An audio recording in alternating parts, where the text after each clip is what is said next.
Thank you so much for staying with us here on the SABC News Channel and SABC2 respectively.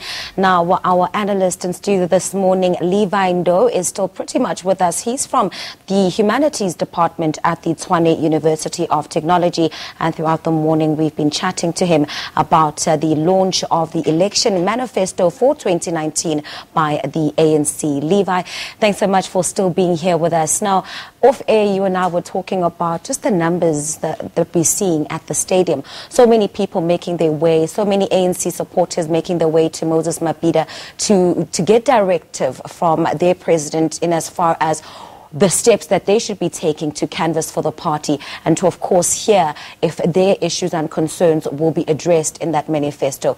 You spoke about a brand new energy that we are seeing, not just from ANC supporters, but from the South African community in general. Talk to us about that new energy, because towards the end of last year, it had seemed as though the Ramaphosa that was in the air had waned. Well, firstly, it's not surprising, to see the numbers at the Moses Mabhida Stadium.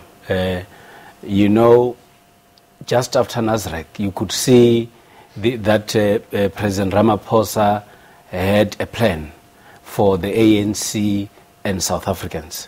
And if you look at the energy now that is in existence within the party, I think for me it's informed by a number of factors. One other factor for me is that President Ramaphosa has been able to bring in the SACP, SANCO and COSATU to support him. And in a number of statements that they make, they would always be saying that now we are at the same level with the ANC and we like the manner in which we have got interactions with President Ramaphosa. On the other hand, he has actually taken former President Zuma along with him to say, even though it is known that President Zuma supported another candidate, he is actually saying, I have President Zuma with me, and President Zuma also on numerous occasions emphasizes the legitimacy of President Ramaphosa. More importantly, you've got the veterans. The veterans after Nasrec. You remember just before Nasrec, the veterans were very angry with the ANC and how things are actually being done. And that tune has actually changed. The veterans are now in full support of the current leadership. The leagues, the Women's League and the ANC Youth League, that were very much supportive of Nkosazana Zuma, even though it is not that easy for them to readjust with the current leadership. They are actually joining the flow as well. And Ramaphosa, in terms of his leadership, he has got sufficient support from everyone. And what is more pleasing is that his support has gone beyond the ANC. Ordinary South Africans now, you would hear them saying that things seem to have changed. And I think the tone that he said, when he was delivering his address in Parliament, when he was elected president, gave hope. And the concept of the new dawn is actually flowing in the veins of most South Africans. Indeed, I will agree with you that the president certainly has restored hope, and South Africans by nature are an enthusiastic people. But within the structures of the ANC, it seems as though that unity has not reached all ears, because when we look at where the manifesto is being launched today in Durban, that region, KwaZulu-Natal, is still a problem in terms of unity. We've seen different structures running in and out of court, not being happy with the conference outcomes that we've seen. What can the president do to further unite the party structures where there are clear divisions? It is not only in KwaZulu-Natal. There are a number of ANC members and leaders who are still grappling with the fact that their preferred candidate could not make it at Nasrec. And unfortunately, these are issues that are happening inside the structures of the ANC.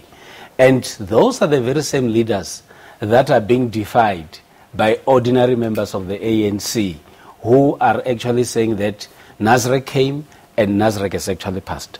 But what you need to consider is also the fact that the reasons why there were emphasis of unity at Nasrec, it was because disunity and factions within the ANC were seen as a threat. And that's why there was such a lot of emphasis on unity. But the biggest project that is ahead of the ANC, which has actually started, is that of ensuring that there is unity within the ANC, in the provinces, in the alliance, and in all the branches. I know that will not be a very, very easy project to accomplish. But it is not only the responsibility of President Ramaphosa, it is the responsibility of all the leaders of the ANC, all those that are given responsibilities in provinces, in sub-regions, and in the branches to ensure that the ANC continues to be united.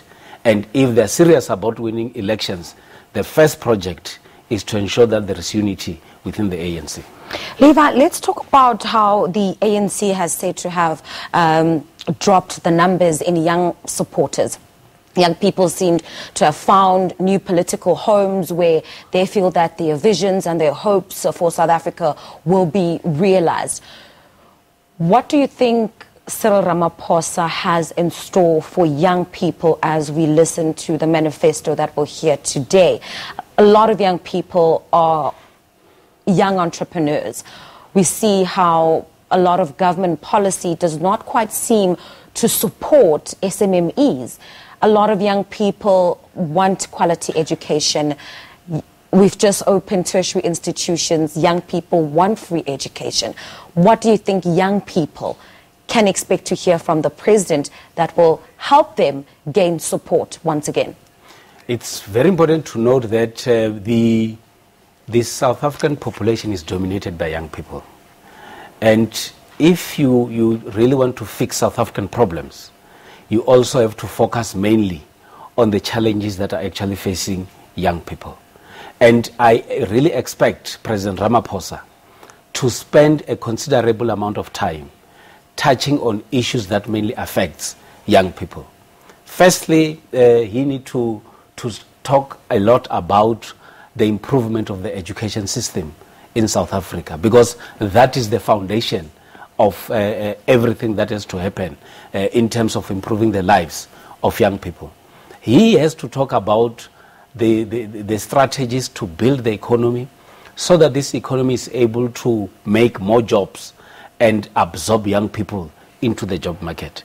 And also, tertiary or higher education, it's one other area that President Ramaphosa has to look at. But also, I expect more from higher education in terms of how then higher education is participating in ensuring that the education that is being provided respond to the economic needs and of society, and then becomes very relevant in ensuring that it actually better the lives of those that have actually got those qualifications. And by doing that, obviously that will be a response to what young people are actually expecting from government. All right, Levi, hold it right there. We will be chatting to you more throughout the broadcast. That is our political analyst from the Humanities Department of TUT, Levy Ndou, speaking to us about the new energy that he is seeing within the ANC and even outside of the ANC with just ordinary South Africans. Also speaking about how the ANC has gained back the confidence